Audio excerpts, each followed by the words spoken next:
my personal experiences when I went to Dalat on my own and made friends. And those friends who were quite a little bit younger than me, we hung out and we got to know each other. And now, like, all of us collectively, we have this memory of Dalat. Like, we've got obviously videos and photos and stuff that we look back on. But yeah, we remember, like, it was when we got there, it was mid-year, it was really rainy, we were driving, we were very worried. It was so interesting for them, like, as people who lived there, to meet another Vietnamese person their age, but lived outside of Vietnam. Like, they're looking at me like someone who's brought up completely different to them, but share the same route, and we got to hang out together. And they're quite interesting things like, they noticed every time we drove, normal Vietnamese people who drive scooters, they dodge puddles and stuff. They're not trying to get wet. Me, I'm running into puddles. Number one, because I'm not experienced enough to dodge them, but number two, because I just had fun. And so they talk amongst themselves and they go, this guy, he likes driving the puddles. Hey, it's funny.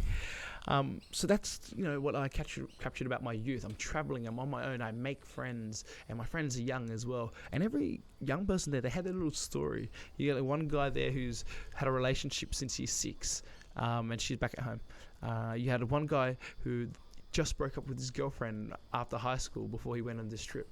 You got guys who after that trip, they come back and they meet the chick who becomes their girlfriend for some time, and then they'll have like other trips, which is when we go into the things to do with like that romance side.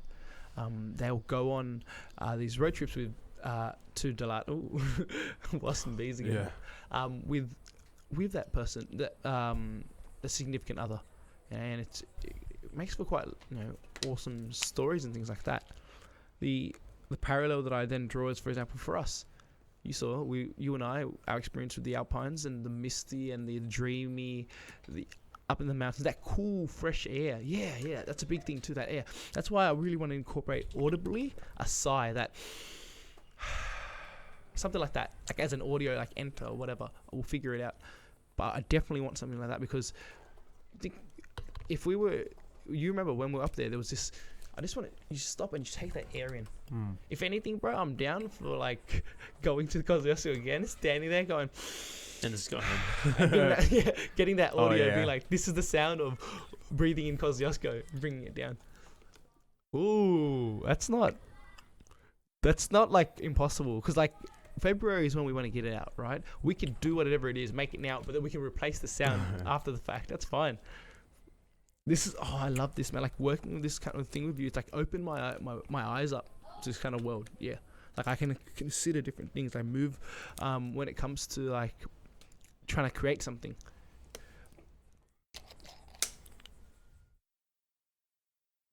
So yeah, we had that experience where it was just you and me, and we shared that. There was a bonding in that, right?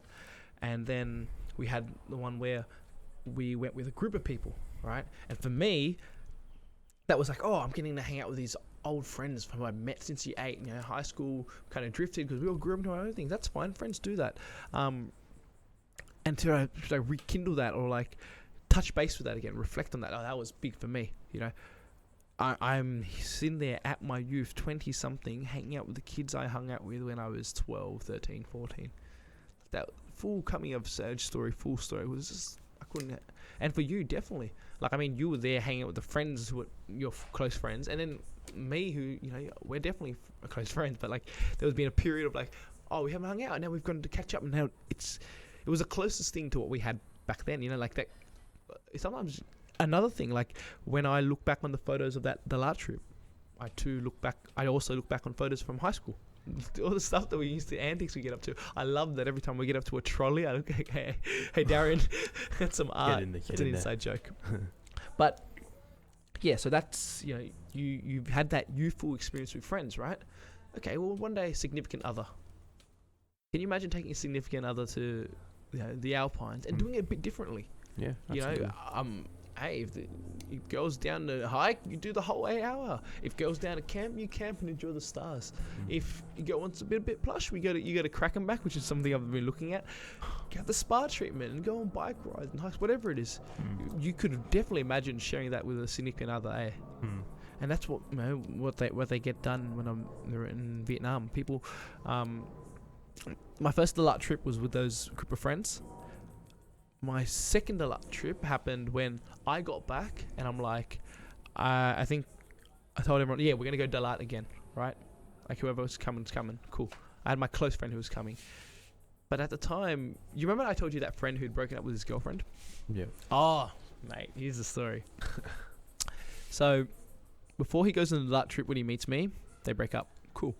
He meets me. It's all good. It's fine, dandy. We hang out for 3 days. They go back home, or I go back home. They go back home. That's it.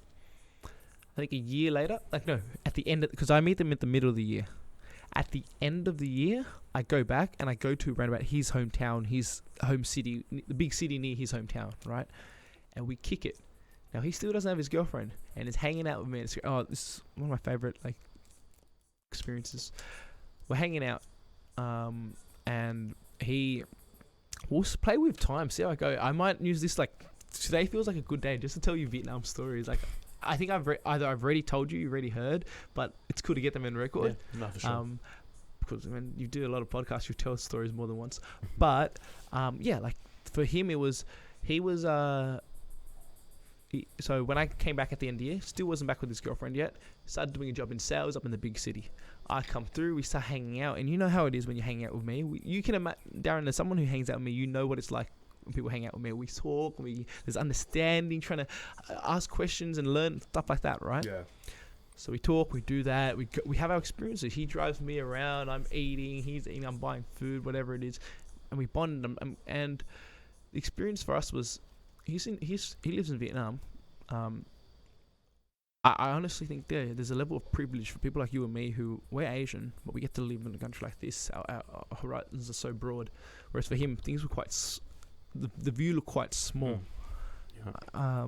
I've got like a whole story, but for example, a small one, I took him to a 5-star hotel just because it's like $70 a night for us, right? It's nothing. And he goes, "Oh my god, there's hot water!" Like he was so surprised. The real full circle for that was like a year later I come and their house just installed the hot water cooler. Indeed, that was like because after he met me there, I went back to his house in the countryside, and they were like they were bathing out of like the huge urn, like just scooping out of rainwater or whatever it was. Yeah, fine. I helped down too. But yeah, a year later I come, hey, we've got the warm. I'm like, damn guys. Yeah. So yeah, he's hanging out with me and he's learning, and I'm not going to be the first to jump and say, oh, I can teach someone something and things like that. I don't necessarily think that, but I do enjoy conversations. I do like talking. I do like understanding people. When people talk to me, they understand me. And it happened to be in a position that, hey, I've got a lot to offer to this guy because I've had the privilege of being around and seeing the world, and I live in Australia.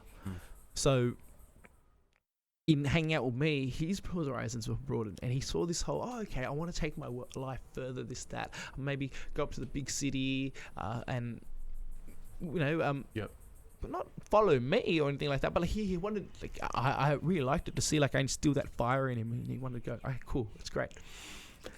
So, because the thing about him was, he's very, functionally good at English. What does that mean? That means that his accent's a bit whack. He doesn't know all the grammar either, but he can speak. He can speak to the level of understanding. I mean, I speak Vietnamese fluently. This wasn't necessary, but because he spoke English, that's why we bonded the most. Because there's a level, because he's speaking English with me. I'm saying things he's trying to understand. He's asking questions. It's perfect. History behind that was he didn't really have a major fascination for learning English. His girlfriend back in high school, the ex, she studied English, so he studied with her for fun, and he just picked it up and stuff. And it was, like a lot of Vietnamese people when they meet me in Vietnam, they go, "Hey, give me an English name." I'm like, "All right," and I go, "Okay, what's your Vietnamese name? Do you want to start with thing?" He already had an English name that his girlfriend sorted out, and it was perfect. What do I mean by perfect? It wasn't some like crazy grandeur there, because some people give themselves stupid fucking names. You know Ezekiel. what I mean? Yeah. Yeah. His name was Henry. Because it fit with his name, his Vietnamese name. His Vietnamese name was Huy Henry. It's perfect. You get the H at the start, and that E, Henry, worked out. So, huge tangent thing, but I'll wrap it back in eventually. We're enjoying it. We got time. He goes, that's his horizons have been broadened. Anyways, we hang out and everything. It's a great time. Real bond. Like, like I was there for a month, and with hella stories to tell you. But yeah, where I'd like just stay there and kick it with him. Like we'd wake up in the morning. He'd probably be at work. I'd hang out, whatever. He'd come back. We'd go get food, hang out over the night, hang out to the AM. He's driving. You see it on my Instagram. You've seen those videos, right? Yeah. And then just rinse and repeat. I did that for like a month, just hanging out with him. Just the simple, like being around someone. You know what I mean? Yeah. So that happened. I come back to Australia, and I just go about my thing. A year passed. I'm about to go back to Vietnam. I let him know, hey, I'm coming back to Vietnam. He's like, all right, cool, I'm ready. Like, yep, once you're here, we're going to fire it off, this. I think, like, right after I tell him I'm coming, like a day later, his girlfriend wants to get back together. Oh, fuck. They get back together. Yeah. No dramas. And when I come back, it's different. Not bad, like, I'm happy for him stuff. But, yeah, you know how it is when a guy gets a girlfriend. There's a level, for example, I'm a little bit spiteful. The year before, he'd drive me around the back of his bike. But this year, his girlfriend sits there now. What the fuck, bro? What happened to bros before? You're in your own But you see that whole youth that, you know, you're there's a level, these are the experience of our youth. With our friend, and we have our romance, and there's a push and pull. Like, and this girl, mind you, sweet girl, I love her to death. She likes me as well. Like, in his whole feeling like he had to satisfy her needs and also try to accommodate and well, no, not accommodate for me, but lack the accommodation for me that I was used to, which is fine. I myself had to come to an understanding of, hey, you know, in that she was very nice to me. I loved her to death. I still, the reason why I say I love her to death is because they're not together anymore. Exactly. My God. And now I love them to death separately. It's hilarious. But you know, that experience. The main reason why I found that whole story about meeting this guy and how he had this girlfriend thing was because that year that I went back where I felt that split, because he obviously he's going to spend more time with his girlfriend. That's normal. Simon, get over yourself. Was when we went to Dalat together. Yeah, all of us went to Dalat together, and for him, all three of you guys. Yeah. So him and his girlfriend and me, we went back, and it was kind of like. For like, she was real nice. For her, she was, because she knew. I mean, her thing was like, after he met me, he picked up this different. It's weird. I use this word lightly. Maturity. He picked up this bit of maturity, and that's why she liked him again. Okay. I'm very proud of that. And I think that's why she was cool with me. Like, she liked me because, like, whatever he became after hanging out with me for that whole month, that change, she was jiving with. And yeah, it's like last night I was telling you that whole I talked about this with Andrew last week, actually, that red pill movement. That the whole, like, it was almost like he was cut up about his relationship before he started hanging out with me. Hung out with me for a month. He was ready. He was like, that's it, I'm moving on to that. A year passed. He's working. He's about to get ready, getting into like real estate and stuff like that. Oh shit. Boom. Mrs. comes around. And he's just, in his mind's thinking like, all right, quiet life in the country, enough for me and like my last, that's it. It's crazy how like your mind stretches this far as like a potential of things that can happen, and the results might be different. Now he's studying hospitality and he wants to, build something great for himself in that, which is good. I fully support it. So when we went to Dalat, finally bring back that tangent together, the interesting thing was for me and him, our relationship, we got to come back together at the place that we met, and that started our friendship, which then formed, and then I got to kind of witness, like, because Dalat is a place for that. It's for love, for romance stuff. I got to see him and one of his love. That's why they have so many different sayings about Dalat. Like, for example, people make jokes and stuff. They'll go, people go to Dalat to break up. Oh, yeah, and I'm just like, the fuck? Yeah. You know what? I think I need to like talk to people properly to hear what the story is, but like the concept doesn't get to me. This is what the concept is, right? If you want to go to Dalat and break up with someone, let's imagine you and I are dating, right? Yeah. And we all like each other. We've gone to Dalat. Oh, baby, we take photos, whatever. We go home. Cool. And then a year of dating, and I'm like, fuck, I'm done with this shit. I'm gonna go to Dalat to break up, right? you and I go to the lot.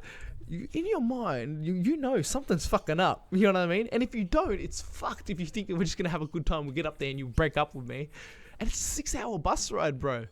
You know what I mean? I don't get it. I think I need to like 6-hour bus ride and the 6-hour back. So you're fucking sitting them. On the I bus imagine ride. you don't go back together, or maybe. Yeah. I think. Look, I think in a perfect world there is, and maybe something is achieved in that, because Vietnam does have this custom of like attending your ex's weddings that you get invited. Yeah, because you're just happy for them. And these kids, they get married so young. You know, you can imagine like dating someone in your 20s for a year, 2 years, you break up, they're 22, they meet someone 23, boom, they marry at 26, and you attend the wedding, and you're very happy for them and things like that. So that's a common theme. So yeah, I need to find out. Yeah, it's like go đi lên Đà Lạt and chia tay, which is like go up to the lot to separate hands. Like, yeah.